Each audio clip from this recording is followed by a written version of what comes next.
తెలంగాణ ప్రభుత్వం కేటాయించిన రిజర్వేషన్ల వ్యవహారంలో దాఖలైన 6 పిటిషన్లపై విచారించిన హైకోర్టు తీర్పును వెలువరించింది. పంచాయతీ ఎన్నికల రిజర్వేషన్లలో జోక్యం చేసుకోలేమని స్పష్టం చేసింది.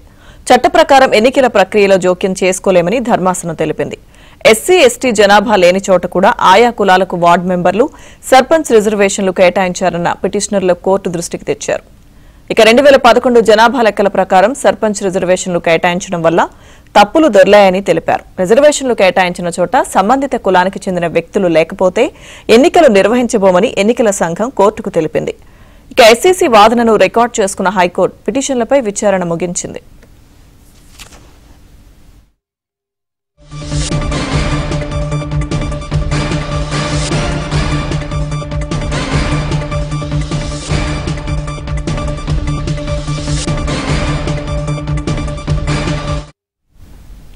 తెలంగాణ ప్రభుత్వం కేటాయించిన రిజర్వేషన్ల వ్యవహారంలో దాఖలైన 6 పిటిషన్లపై విచారించిన హైకోర్టు తీర్పు వెలువరించింది.